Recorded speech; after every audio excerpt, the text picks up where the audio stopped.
तुमच्या शेतजमिनीचा एक तुकडा जो मी मागेन तो.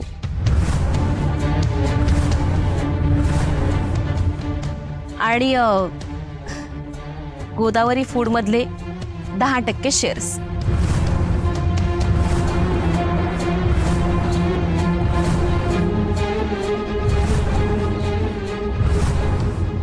अटी मान्य करा, सही करा.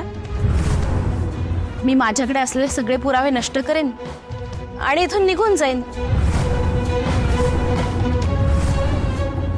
हा, हे सगळं लिहिलंय त्या अग्रीमेंट मध्ये. डोकं फिरलंय का तुझं?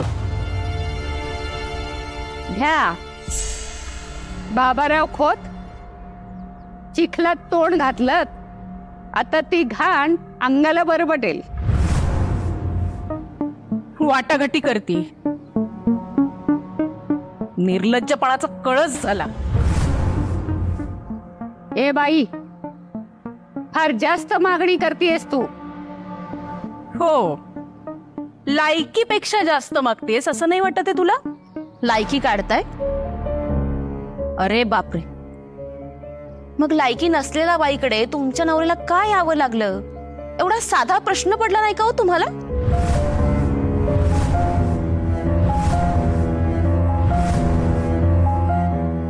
या मागण्या नाहीयेत, हा हक्क आहे माझा. ओबाड बंद ठेवतेस का तुझं?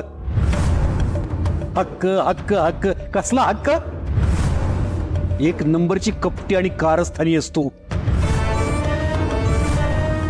काय ग, ज्या गावात बदली होते तिथे असाच पैसेवाला माणूस पकडून डील्स करत फिरतेस का तू? व्यवसाय दिसतोय तुझा लोकांना लोबाडण्याचा. बोलताना भान ठेवा खोत. एका सरळ मार्गी बाईला जाळ्यात तुम्ही ओढलत आणि वर आपण सज्जन असल्याचं आवाणताय. अहो खोटारडे मतलबी तर तुम्ही आहात. मी आले नव्हते तुमच्याकडे, तुम्ही आला होतात माझ्याकडे. व्यभिचारी आहात तुम्ही. कुठल्या हक्काने माझ्या शरीराला हात लावला तो? बाई म्हणजे काय खेळणं वाटते तुम्हाला? खेळणं वाटते का बाई? उपभोग घेताना तिला निर्मळ प्रेम द्यावं, तिला सन्मान द्यावा एवढं साधं नाही वाटत तुम्हाला? आणि माझ्याशी संबंध ठेवताना पुढे त्याचे काय परिणाम होतील एवढा साधा विचार नाही केलात? लवकरात लवकर सही करून द्या त्या अग्रीमेंट वरती.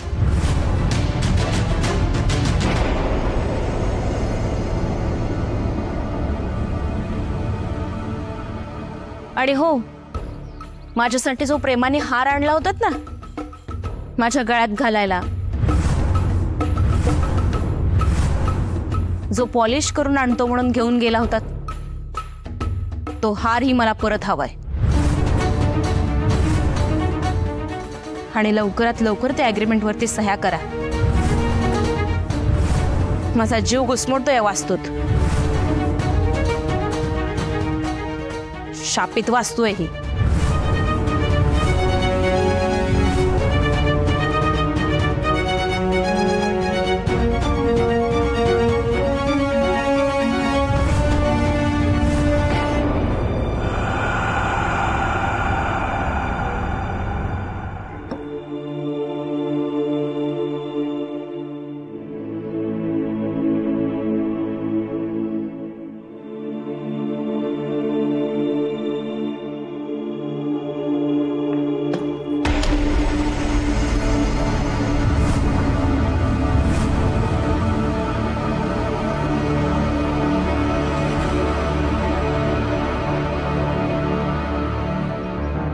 वेदचा फोन मी कट केला.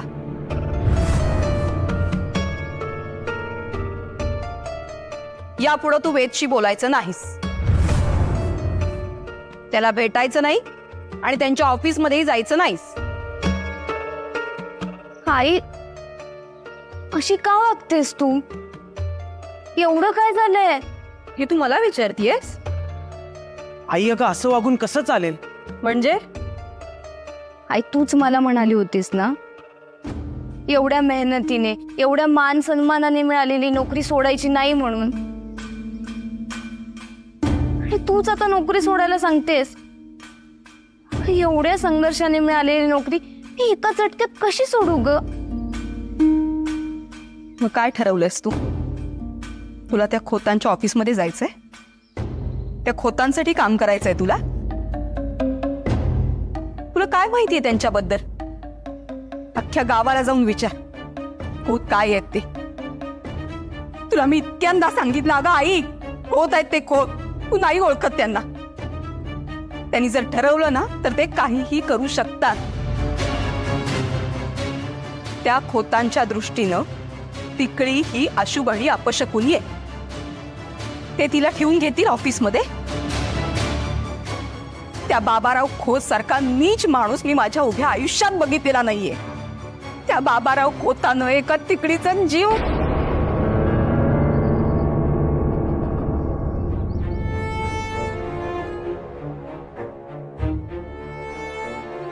सरस्वती, तू चौथ्यांदा गरोदर आहेस. मुलगी झाली तर तिकडी असेल ती. तिकडी म्हणून जन्माला येण्याचं दुःख काय असतं ते मी आता भोगतीये. तिला नको भोगू देऊ. म्हणजे इथं गोदावहिनी नाहीये. नाहीये म्हणजे? हरणीच्या मागे लांडगे लागले होते. लांडगे कुठावर वाचणार होती ती?